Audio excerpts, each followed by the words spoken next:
এই বিষয়টা একটা রণনীতি সিদ্ধান্ত, যেটা উনি গোপন রাখতে চান। এটা মিডিয়াকে বলে তিনি ফিরবেন না।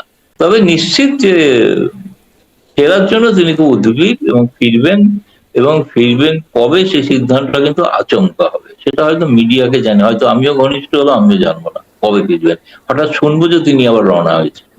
শেখ হাসিনা বলছেন এখন যে তিনি এ বছরই দেশে ফিরবেন, মাথা উঁচু করে দেশে ফিরবেন। এই বক্তব্য শেখ হাসিনা দেশে ফিরবেন মানে বাংলাদেশ ফিরবেন, মাথা উঁচু করে দেশে ফিরবেন, এটি তিনি বলছেন। তার নেতারাও বলছেন যে এ বছরই ফিরবেন। আসলে এরকম আপনার আবারও সেই একই বিষয়, আপনার যেহেতু যোগাযোগের সূত্র আছে ভারত সরকারের সাথে, আবার মানে সেখানে আশ্রিত আওয়ামী লীগের সাথে বা সাবেক প্রধানমন্ত্রীর সাথে, ফলে কি মনে হয় বাস্তবতাটা কি এরকম যে তিনি এবছরই আসলে দেশে ফিরবেন? না, ওই যেটা সাক্ষাৎকার যেটা হয়েছে, সেই সাক্ষাৎকার তো আমিও নিয়েছি। আমার সাক্ষাৎকারটা তো ইংরেজিতে প্রকাশিত হয়েছে, দেখেছি আমরা। এবং আমার সাক্ষাৎকারের হুবহু বঙ্গানুবাদ সেটা আওয়ামী লীগের ফেসবুক পেজে আছে, বাংলা অনুবাদটা। আমার প্রশ্নটা ছিল যে, আমি প্রশ্নটা এই কারণেই ইন্টারভিউটা করতে চেয়েছিলাম, তারপরে দেখলাম উনি আরো অনেককে ইন্টারভিউ এই দিয়েছেন, কথা বলেছেন। জি, কিন্তু আমি প্রশ্নটা করতে আমি ইন্টারভিউটা করতে চেয়েছিলাম এই কারণে যে 2026-এর 17ই মে আপনার প্রত্যাবর্তন দিবস, সেটা তো আপনার প্রত্যাবর্তন হলো না, তাহলে কি 2027-এ হবে? এটা ছিল আমার এক্সাক্ট প্রশ্ন। তার উত্তর উনি বলেছেন, আমি কোনো সময় সীমা দেবো না। আপনি 2027 বলছেন, আমি সময় দেবো না, পরিবেশ পরিস্থিতির উপর নির্ভর করবে। ফলে তিনি অনেকে আরো নানা জায়গায় নানা রকম বেরিয়েছে। হ্যাঁ, এটা তো আমাকেও বলেছেন মাথা উঁচু করে ফিরবো, আমারও ইংরেজি হেডিং তাই ছিল।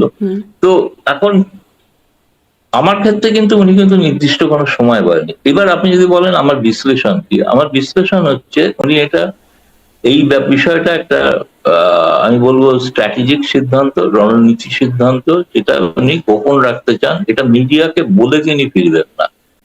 আমি এমন মজা করে বলেছিলাম যে আমার সঙ্গে পরে কোনো মানে ফোনে কথাও হয়েছে, ইন্টারভিউটা নিয়ে আমি মানে ফোনেও ব্যাখ্যা চেয়েছি যে, তখন উনি, আমি বললাম যে তাহলে কি তারেক রহমান যেদিন বিদেশে যাবেন সেদিন ফিরবেন, এরকম কি সুবিধা আছে কিছু?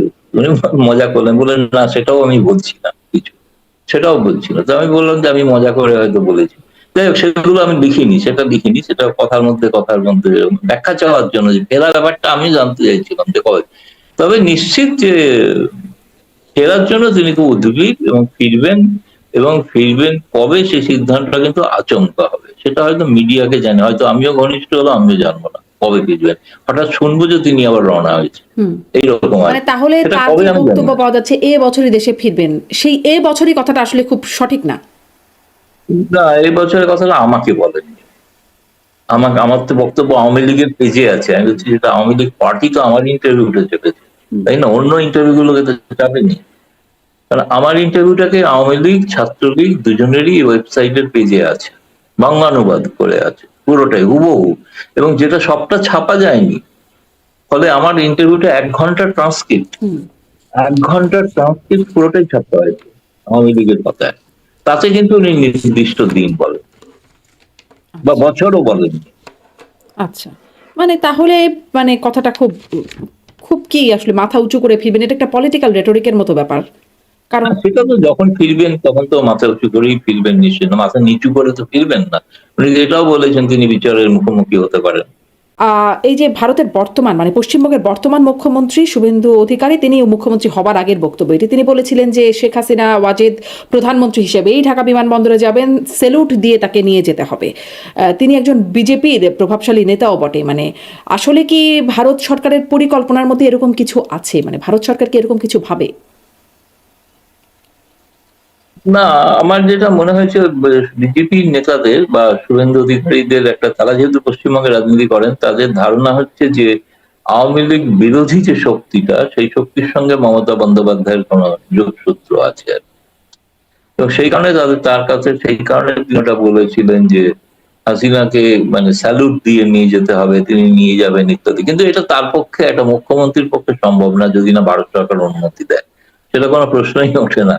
কিন্তু এটাও ঘটনা যে শেখ হাসিনাই একমাত্র বিদেশি নেত্রী বলা যেতে পারে যিনি শুভেন্দু অধিকারী মুখ্যমন্ত্রী হয় অভিনন্দন জানিয়ে বিবৃতি দিয়েছেন, যেটা বাংলাদেশের আর কেউ দেয়নি। শেখ হাসিনা তো বিবৃতি দিয়েছেন তাকে অভিনন্দন জানিয়ে তার জেতার পরে। তো নিঃসন্দেহে সেটার একটা সম্পর্ক বা বিজেপি বা পশ্চিমবঙ্গে আওয়ামী লীগ, এটা ঘটনা, যে এটা অস্বীকার করার কোনো উপায় নেই। আর বাংলাদেশের মানুষ তাকে কিভাবে দেখেন সেটা তাদের বিষয়। ভারতে বঙ্গবন্ধু পরিবারের প্রতি অকৃত্রিম শ্রদ্ধা এবং ভালোবাসা আছে। সেটা ওই তারা লেখাপড়া তাকে শ্রদ্ধা না, মানে লিখিত পড়িত শ্রদ্ধা না। না, লিখিত পরিচিত নয়, সেটা একাত্তর থেকে শ্রদ্ধা, সেটা রক্তের অক্ষরে লেখা শ্রদ্ধা, সেটা চিঠিতে লেখা নয়।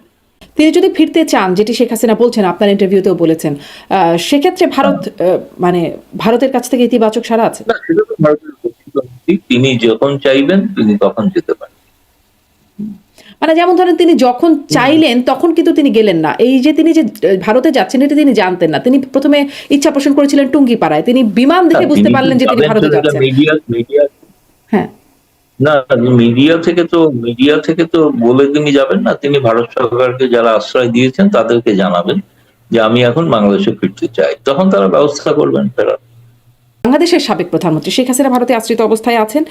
বাংলাদেশের মানব জমিন পত্রিকা, একটা জাতীয় পত্রিকা, সম্পাদক মতিউর রহমান, তিনি সম্প্রতি একটা সাক্ষাৎকারে বলেছিলেন যে গেল নির্বাচনে ভারত চেয়েছিল আওয়ামী লীগ সেই নির্বাচনে থাকুক, কিন্তু আওয়ামী লীগ সভানেত্রী শেখ হাসিনা তার প্রবল আপত্তির কারণে সেটি হয়নি। আপনি আর যেহেতু যোগাযোগের একটা মানে সূত্র আছে আওয়ামী লীগ নেতাদের সাথে, বা স্বয়ং সাবেক প্রধানমন্ত্রীর সাথেও একটা যোগাযোগ হয়েছে, আপনার কথা বলার সুযোগ হয়েছে, ফলে এই মানে এই যে তথ্যটা তিনি দিচ্ছেন সেটির বিষয়ে আপনার কাছে কি তথ্য আছে?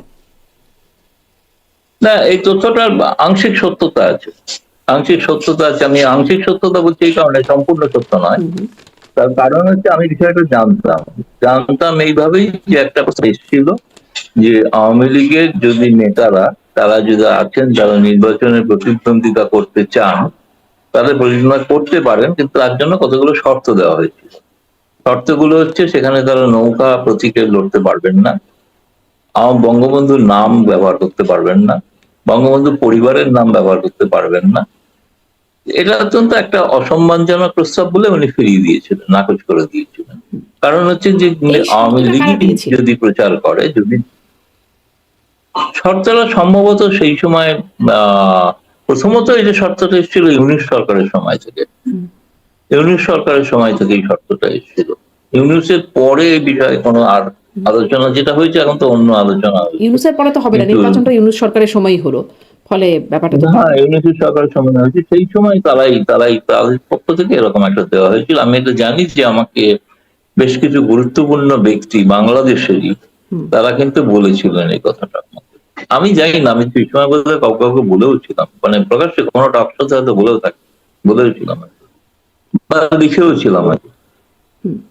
মানে এটাই তাহলে যে তাদের এই জন্য আমি বলছি, ওনার যে তথ্যটা সেই তথ্যটা অর্ধ সত্য, কিন্তু উনি সবটা বলেন। আওয়ামী লীগ নিশ্চিতভাবে প্রত্যাখ্যান করেছে প্রস্তাব, কিন্তু কেন প্রত্যাখ্যান করেছে সেটা তিনি দেখেন।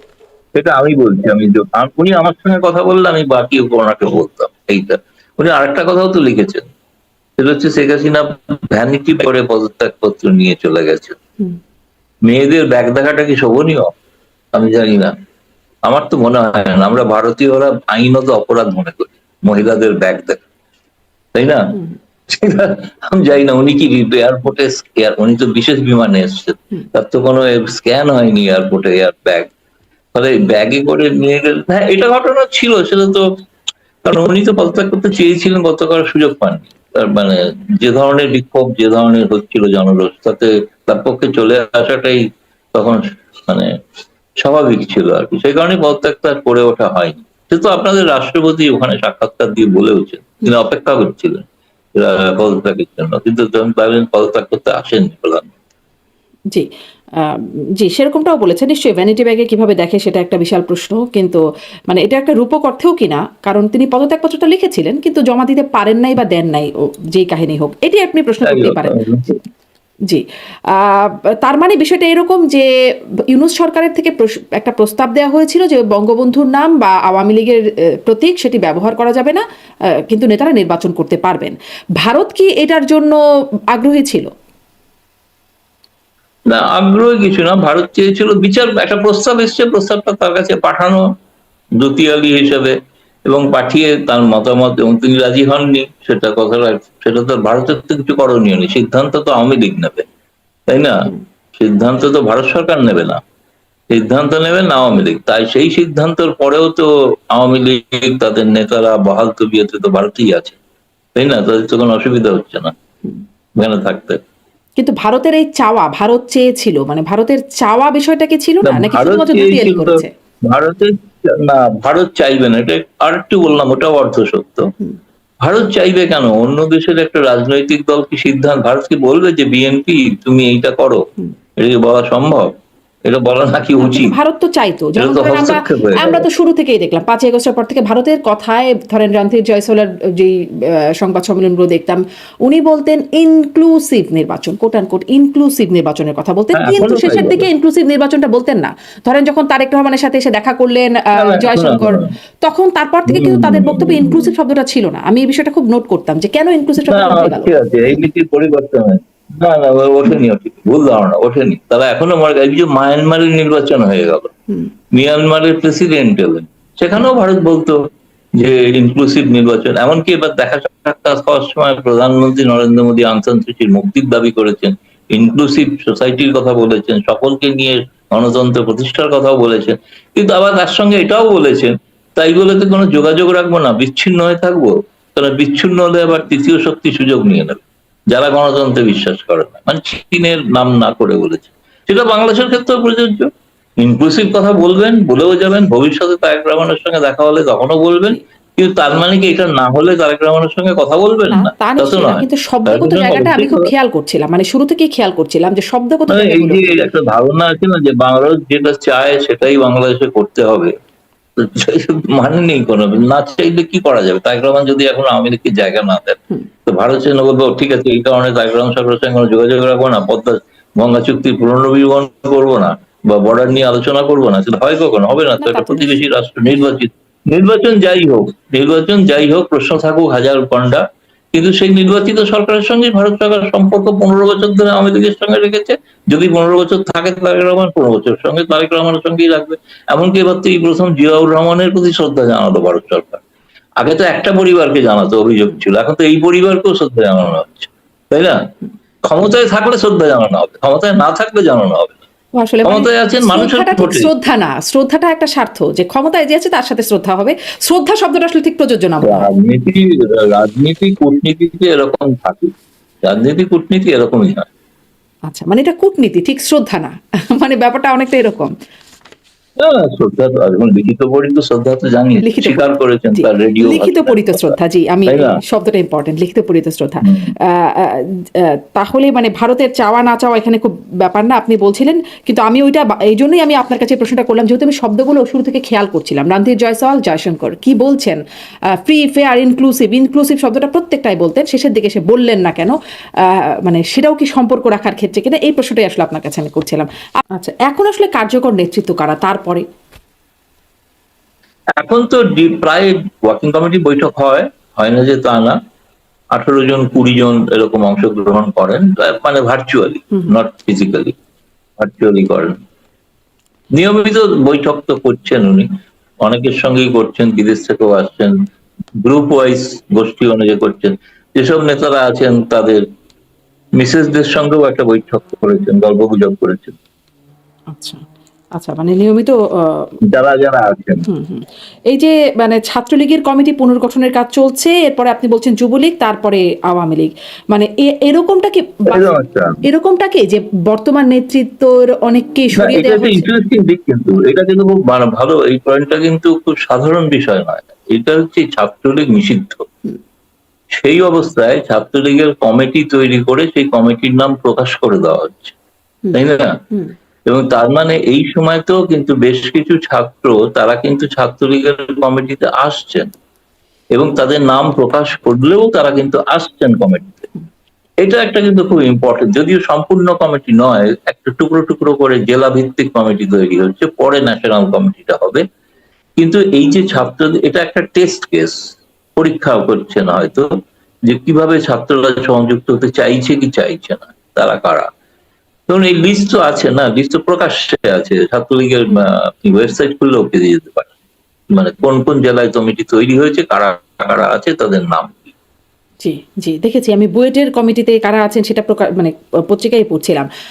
যা হোক মানে ছাত্রলীগেরটা চলছে, এরপর যুবলীগেরটা মানে আওয়ামী লীগেরটাও তারপর হবে। এরকম কি কোনো পরিকল্পনা যে নেতৃত্বকে সরিয়ে নতুন নেতৃত্ব মানে পুরনো নেতৃত্ব কাজ করছে না বা তাদের নানান না রকম আমি এই এটা বুঝতে পেরেছি কথা, কিন্তু প্রশ্ন হচ্ছে এই ছাত্রলীগের কমিটি তো আমি ঠিক জানি না, চিনি না বলে বলতে পারবো না যে পুরনো কারা বাদ গেছেন নতুন কারা আমি আসলে এসছেন। আওয়ামী লীগের তবে নেতৃত্বের এত কথা বলছি। তৃণমূল স্তরের আমি আমি আওয়ামী লীগের নেতৃত্বে কিছু মানুষের হয়তো শারীরিক অসুবিধা থাকতে পারে, সেই ধরনের তারা যদি অপারগন নাও থাকতে পারে, হুম, কিন্তু নতুন পুরনো মিশিয়েই একটা কোনো কাউকে মানে বাদ দিয়ে কিছু হচ্ছে এরকম কিছু নয়, কিন্তু নতুন পুরনো মিশিয়ে একটা কিছু কমিটি তিনি কথা ভাবছেন এরকম আমি শুনেছি, সেরকম হয়তো হতে পারে। আমার কথার উত্তরও তো যা এসে তার মানেতেও মানে অর্থ করলেও তাই দাঁড়ায়। জি। তিনি জাতিসংঘের প্রেসিডেন্ট হলেন, এটি কি আসলে তিনি ইউনূস সরকারের গুরুত্বপূর্ণ একদম বলা হতো ডিফ্যাক্টো তিনিও একরকম হেড অবস্থানেই ছিলেন। সেই ইউনূস সরকারের অন্যতম গুরুত্বপূর্ণ ব্যক্তি, তিনি এখন বিএনপি সরকারের অন্যতম গুরুত্বপূর্ণ ব্যক্তি, পররাষ্ট্রমন্ত্রী, তিনি এখন জাতিসংঘের প্রেসিডেন্ট হলেন। এটি কি আসলে ভারতে আশ্রিত দল আওয়ামী লীগের জন্য এটি একটা কেমন বার্তা? খুবই ভালো বার্তা। 2020 সালে শেখ হাসিনা প্রথম এইটা এই সম্ভাবনাটার কথা ঘোষণা করেছিলেন যে আগামী 2026 সালে জাতিসংঘের সভাপতি পদ করবে বাংলাদেশি একজন। এটা শেখ হাসিনা ঘোষণা করেছিলেন। হুম। সেই ঘোষণাটা এতদিনে বাস্তবায়িত। যা ঘটছে বাংলাদেশে সবই তো শেখ হাসিনার করে দেওয়া। সে মেট্রো রেল তাকে তো চাপুন, কোনো শুভেচ্ছা রূপপুর বার্তা পাঠালেন বিদ্যুৎ না, কেন্দ্রে নিন, তাকে মানে খলিলুর রহমানকে। যেমন করে কে মুখ্যমন্ত্রী মানে শেখ হাসিনা পাঠালেন না, যেমন করে ভারতের পশ্চিমবঙ্গের মুখ্যমন্ত্রীকে পাঠালেন আচ্ছা, অভিনন্দন বার্তা। বিএনপির একজন পররাষ্ট্রমন্ত্রী, জানি না কেন পাঠাননি, বলতে পারবো না, ভবিষ্যতে প্রশ্ন করলে জিজ্ঞেস করবো কেন পাঠালেন না। আহ, এখন তো আমি জানি না, আমি যখন কথা বলেছি ওনার সঙ্গে ইন্টারভিউ নিয়েছি তখন তো এই ঘটনাটা ঘটেনি, এই ঘটনাটা ঘটেছে পরে।